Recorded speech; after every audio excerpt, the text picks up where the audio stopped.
You're on set. You're on set of the podcast. What song should I sing to intro? Why don't we just dance? Oh. Baby, why don't we go turn that TV off? 315 channels of nothing but bad news on. Is that good? Yeah. All right, go get 'em. I love you. Thanks for listening. All right, bye-bye. All right, let's get down to business here. I want to tell you about how to go from existing to living. Why would you just exist when you could live? Why would you settle for less when you could settle for more? I think what's interesting, growing up, I had this weird mix of extreme confidence and extreme fear. The fear was this feeling that, gosh, maybe my life is not in my own hands. Maybe I don't have as much control as I would like. Maybe I'm stuck. And it turned me into this pilot. And what I mean by pilot is when you talk about fight or flight, all I would do was fly. If you've listened to me for long enough, you know that so much of my experience growing up was that. It was this struggle with school. It was this struggle to break out of this, well, seemingly physical trap, but really it was a mental trap in my own inability to tolerate the stimulus of external stress, the things that I did not control. Now, the other side of this weird mixture was the extreme confidence. Somehow, and maybe this is based on the people that raised me, my family, the friends, this just unique mixture of environment and DNA, I just had an understanding that I was capable of anything. Maybe even more so than what the average person would tell me. My grandfather always told me a lot, hey, you can do absolutely anything that you want as long as you put your mind to it. And maybe that sounds cliche, but when it's coming from somebody that you revere and respect and care about, it hits a little bit different. I think what has allowed me to go from existing to actually living, well, actually does come down to some practical things. Getting out of the systems that are literally made to put you down. That has helped big time. I remember being in high school thinking, man, as soon as I graduate, everything is going to be so much better. And you know what? I was damn right. As soon as I was no longer in school, the exact freedom I was expecting actually was there. When you do so much work to build yourself up, you get to this point where it seems like the stuff that's not going optimally might not even be your fault. Because imagine, you spend every day treating yourself like gold. You eat healthy, you exercise, you work on your ability to communicate. You are refining yourself to a very, very uncommon point. You got your finances under wraps. You got under wraps. Does that mean that something is secretive? I don't know. Maybe I'm not top tier at speaking right now. But you got your finances figured out. All of that kind of stuff. You are turning yourself into the tip of the spear kind of person. And why do you still have 2 friends? Or maybe 0? Why is nobody coming up to you interested in what you have to say? Why do your videos not pop off on social media? Well, I don't know. Actually, I do know. Maybe it's the environment. Maybe you have built yourself up to something incredible, but you're in the wrong place. Maybe you're around the wrong people. Maybe the people around you are more like a weight vest than any kind of propeller. That is very possible. So for me, leaving those systems that were not complementary to who I am whatsoever actually made a big difference. So when you find that maybe there is that sense of confidence, or at least an acknowledgement of your potential, and then you mix that with, I don't know, some deficits in who you are and how you show up for yourself, maybe those deficits can come down to a few different things. Those things are kind of what I want to talk about today. There's a few different ways I'm going to frame this idea of how to go from just existing to actually living. And of course, all of it is going to tap into your brain. I mean, it is work to become better. It's work to dig deeper. So if this is your first time listening to the podcast, maybe you're thinking, oh, this guy's going to give me some shiny objects and, the carrot's dangling in front of me. He's just going to hand it to me and it's a quick fix, easy solution. Wah, wah, wah. Absolutely not. You don't know me, son, if that's the case. Thing is, though, I'm typically the bearer of bad news, as in the bearer of the news that says, hey, you actually have to do something. You actually have to dig deep.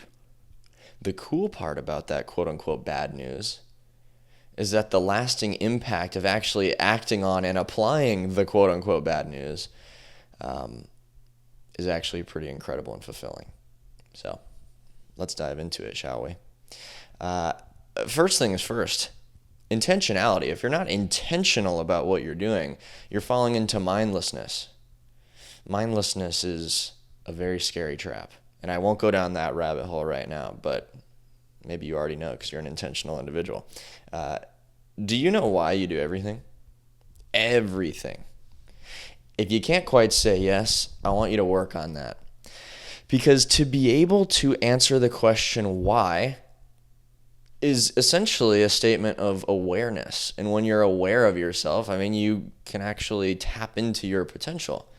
When you are intentional about the way that you live, you know why. I know why I wear quarter socks instead of the long ones, instead of the short ones. You know what I mean? When it comes down to the smallest little decisions, do you have an explanation? This would really prove that you're a scientist of yourself. You're a scientist of your own mind and your own life. You know who's the best at finding answers? Scientists, when it comes down to things that you can objectively prove. Maybe in that split second of my pause there, I thought, gosh, are scientists the best at proving reality? I don't know. But for the sake of the argument, just take what I'm saying here. Jeez, quit being so harsh on me. No, nothing is mindless. This is the the answer to why do you use that hairbrush? Why do you eat that food? Why do you put it in that container? Why? All of these whys. When you are an active thinker, you're making decisions that are that they have an actual foundation to it. It's not baseless decision making. When you're mindless, I say this all the time, but the wind is going to blow you in a direction that you don't want to go. Maybe there was a time where just kind of the nature of humanity was a little more village-minded, a little more communal, and if you just go with the flow, things are going to go right. If you go with the flow today, you're going to flow your head into a brick wall because the systems that are in place, the politics that are in place, the over-leveraging of this mindlessness we're talking about is in place. That is not going to lead you to a good spot. It's going to lead you to being maybe a pawn in a game at best. But aside from that, the go with the flow mindset really doesn't work how it used to. So mindlessness, again, it's this trap. That is poison to living. That brings you sub-existing, to be honest. Now, the world, again, is set up for you to be empty and mindless. Nobody that really has grand control is sitting there going, how can we bring fulfillment into the picture? Let's put it this way. I record these podcasts every week. I make YouTube videos every week. I'm posting on Instagram every single day to try and give as much value, real value as possible. To actually tap into not just what's pretty ideas, but hey, what is it actually like to be a human freaking being and progress and overcome these difficulties? I am just pouring myself into this. And it does not reward me as much as being a piece of shit would reward me. But you don't make it to this grand control by actually trying to help people reach fulfillment. You do that by being the most leveraging individual and the most manipulative individual. That's a shitty path that I super don't believe in. But you have to recognize that the people that have such immense control over most people's decisions, over most people's lives and realities, those are not the people. But who does everybody believe and damn near worship like it's some sort of religious figure? Those freaking people. Because they trick you into thinking that there's a shiny object. And you spend your whole life just trying to follow the path, follow the yellow brick road. And you're just freaking banging your head against it. You're not following shit. If you followed anything, you should follow your heart, not to be a freaking Disney movie right now.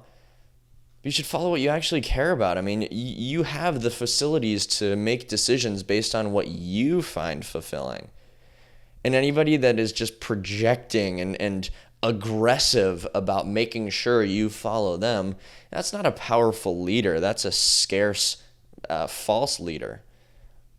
I sit here half the time telling you, hey, don't listen to me unless you actually think about it first. And genuinely, I wouldn't want you to just take what I'm saying. I mean, I know I made a joke earlier, oh, just take it, quit being so harsh. But on an honest note, just take what I'm presenting, synthesize it through your own priority set, your own brain, and then work from there. Who is going to offer that to you? Not many people, because most people want to win at any cost. I want to win at no manipulative expense. I want to win involving having real impact. That is the necessary prerequisite. Impact and helping people. And it screws me over constantly. I'm serious. Do you realize how much better I could be doing if I just tricked you into believing that I am the chosen one? Okay? So the world is trying to lead you towards emptiness. It's trying to lead you towards bullshit. Please don't go with the wind. Now, this you can obviously tell it gets me a little bit fired up, because this is the culmination of everything I do. Every day, it's not just, gonna check off the to-do list. I mean, my life, my business, the impact, the social media, the podcast, the newsletters, everything, it's all part of the same mission.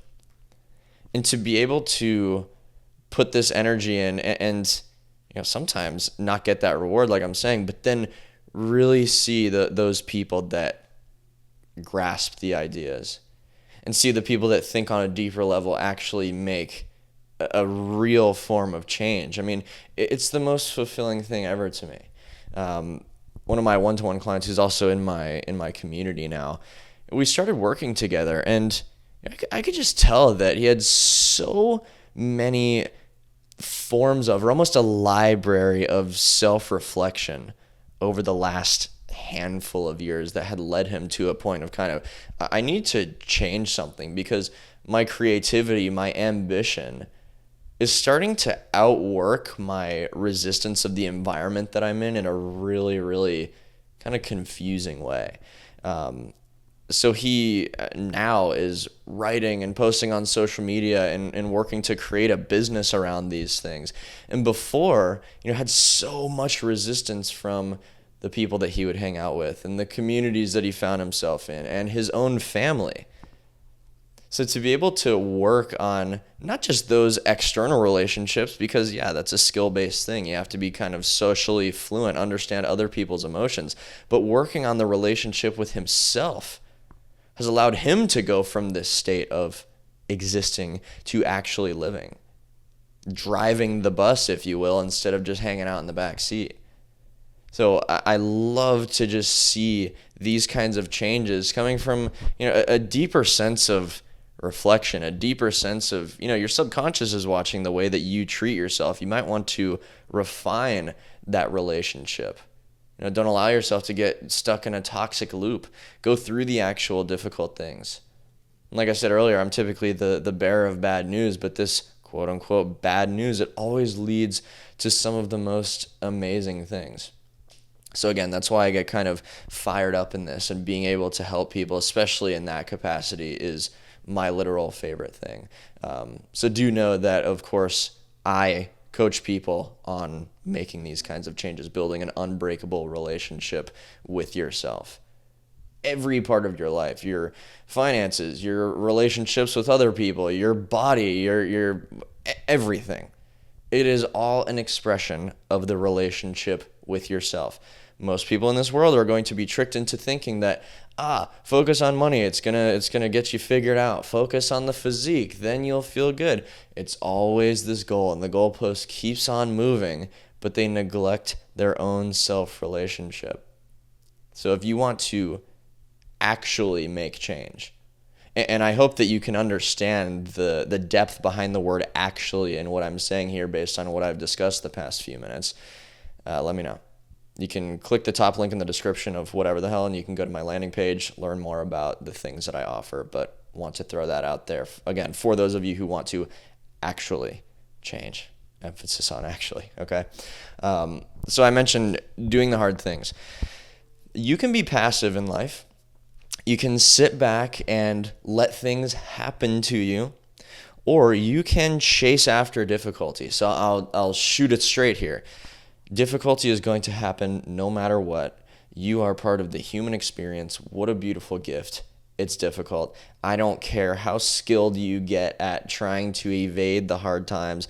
I don't care how much money you make. I don't care how many friends you have. I don't care how cushioned your life is. You will never escape. If you run, you will be chased down. If you accept and you do the chasing, well, then a hard time isn't going to seem so bad. It's going to seem like the gift that it is. So don't let responsibility find you, find it first. Those who evade responsibility have the most existential crisis tasting responsibility of all time. You want responsibility, I promise you that. So life happens when you face difficulty. Real freaking life. When you're trying to run away from it, you're doing all of this shit trying to avoid the human experience. And it is as far from living as possible. Life actually happens.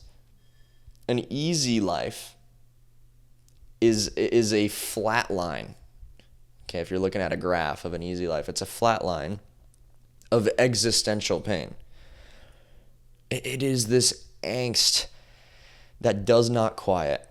No matter how good you get at numbing your mind, that self that knows very well of the potential is running up behind going, please fulfill the potential. And the time to do so gets shorter the longer you wait.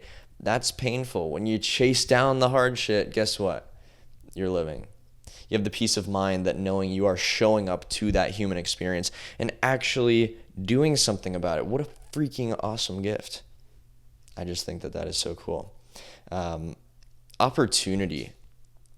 It's not given.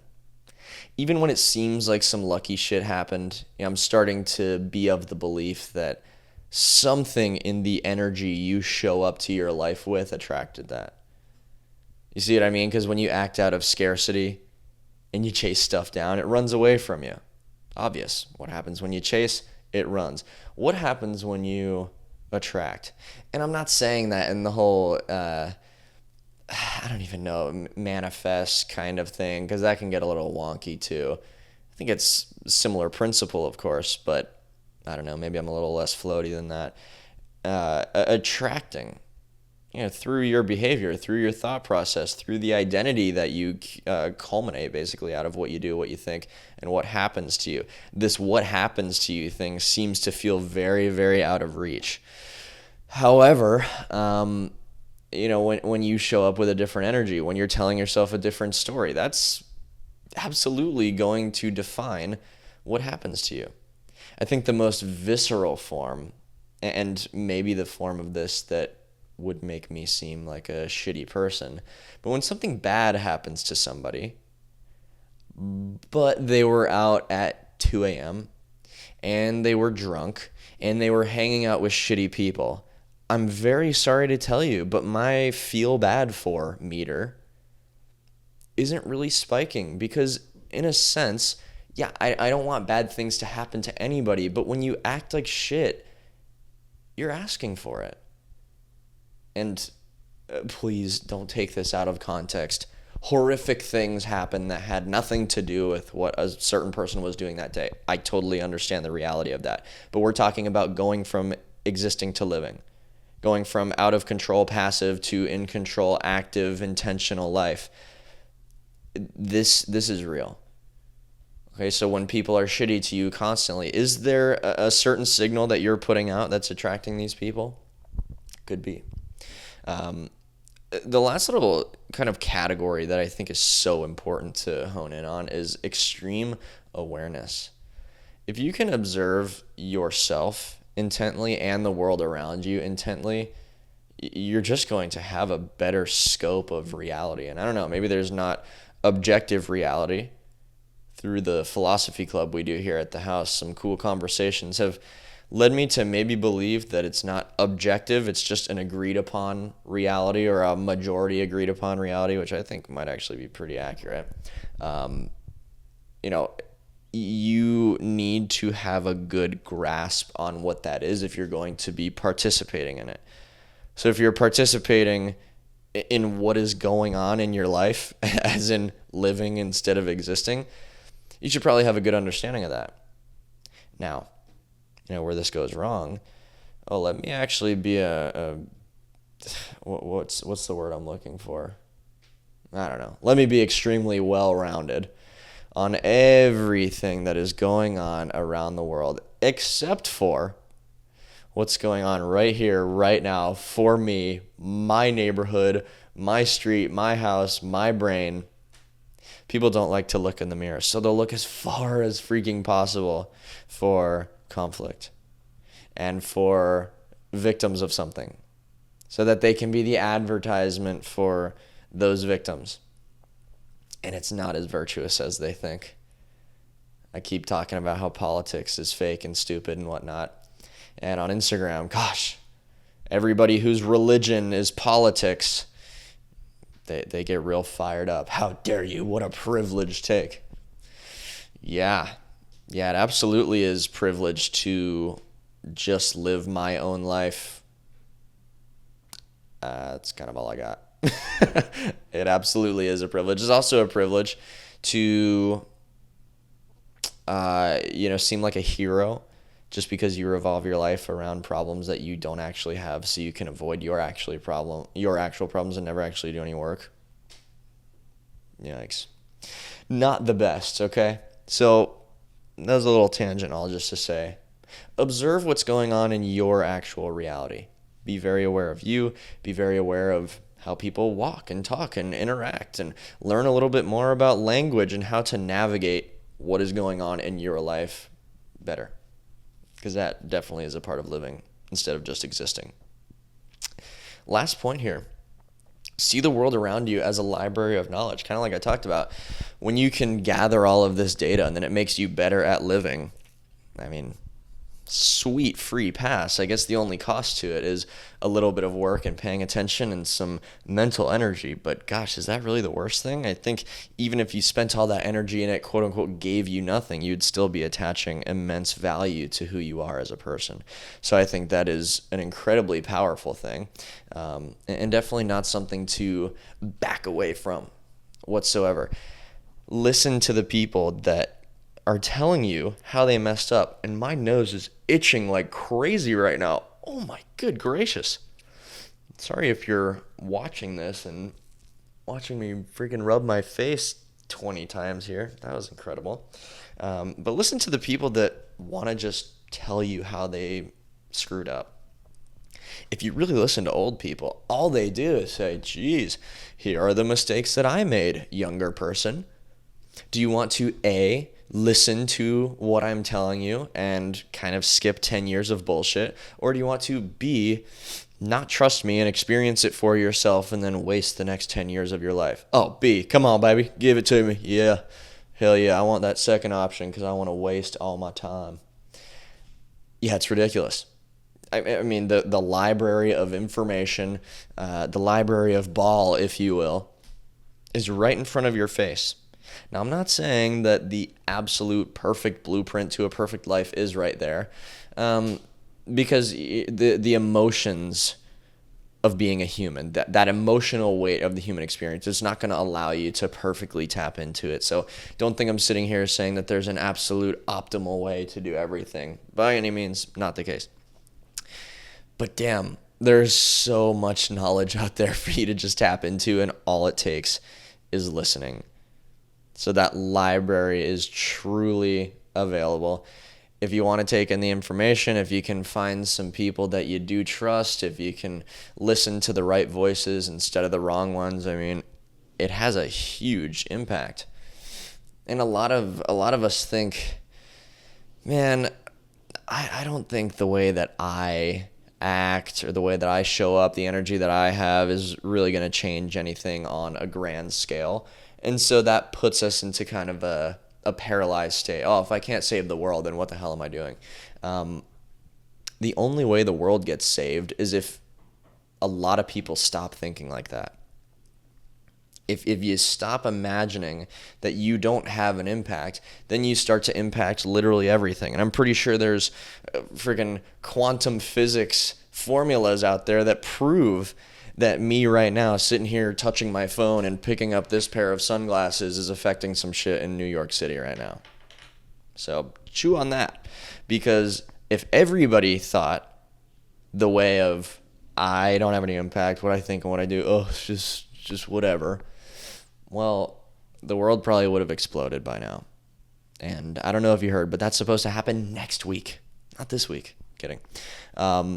So look, I really hope that you can walk away from this with a real sense of going from existing to living, a real sense of the intentionality, a real sense of showing up as a human being, not running from the hard things, chasing the difficult things down, observing the world around you, using your senses. You're not wasting energy by listening to the people next to you talking at the gym. You're not wasting energy by not listening to your favorite song and then the YouTube video on this and watching the productivity hack, blah, blah, blah. It's not a waste of energy to just sit and stare at the wall. Because to stare at the wall, it's almost a richer universe of opportunity and potential than staring at your phone looking for what feels like answers. When I stare at the wall, it's just an endless stream of wonder. Why would a wall have all these little crevices and shit on it? I mean, wouldn't you think that a wall would just be a flat thing? Is this a design thing? I mean, who was the first person to build a wall? I'm going to build an incredible wall. I'll tell you. No, I'm just kidding. Let me not do that. But it takes you into just this stream of consciousness and creativity and funny thoughts and scary thoughts and just utilizing your mind. And what other than living could that define? So, go out there. Live your life. Look, if you're watching this on YouTube, click subscribe, click the like button, comment what you thought. If you said, man, I hate this guy, let me know. I love hearing all of the hate. I'm just kidding. When it comes to this long form stuff, I mean, if anything gets clipped and taken out of context, it's all just hate. But then when you sit and listen and wonder and think along with me as just a freaking human trying to do my best as you are trying to do yours, I don't really get much hate through here, which is pretty damn cool. If you're listening on Spotify or watching on Spotify, give the show a 5-star rating. I would appreciate the heck out of that. And also let me know what you thought. The comments, I say this all the time. My favorite notification to see on my phone is the little Spotify creators notification. Hey, someone just commented something awesome. It always brings a happy tear to my eye. So, again, subscribe, like, 5 stars, all that cool stuff. If you want to read my newsletters, I send out 2 of those every single week. I'm essentially writing about similar stuff that I'm talking about in the newsletters on my social media and whatnot, but sometimes it is a little more digestible to just have a piece of writing. You can save some quotes, write some things down, whatever you need to do. Again, you can subscribe to that absolutely free in the show notes and description of the episode. Last but not least, again, if you want more guidance in any of these things and building an absolutely unbreakable relationship with yourself, which again is the core of any kind of improvement or fulfillment in your life, go to my landing page, check out the things that I have to offer. Again, one-on-one, mastermind groups. These things are undeniably going to support you through that journey, and it's not based on a pile of shit. It's based on every single thing that I have learned in my life, and just so happens that what I'm talking about in these podcasts are the things that I've obsessed over for a very long time. Oh my gosh. Yeah, I said this last week, but I almost got flamed. I did get flamed for not mentioning this. I was almost going to not do it again. No phone dinner. Come on. If you're eating dinner tonight, which maybe you are, if you're not, pretend like you are, put your phone away. You don't need the constant distraction. You can sit there and stare at the wall, have 15 minutes of feeling the jitters of being the modern day human without the screen to look at, feel your knee bouncing, and then take a deep breath and look at the wall and hear the air conditioning noise and let your mind wander and worry. And if it worries, just give it a kind redirect and don't beat yourself up for having a brain that actually works, okay? So, with that, no phone dinner, all the great stuff. I hope you have an absolutely incredible day. I did film this podcast ahead of my usual time. It's Wednesday. I usually film on Sundays, but I'm going camping this weekend. So wish me luck, wish me fun, but have the best day ever. I love you. See you next time.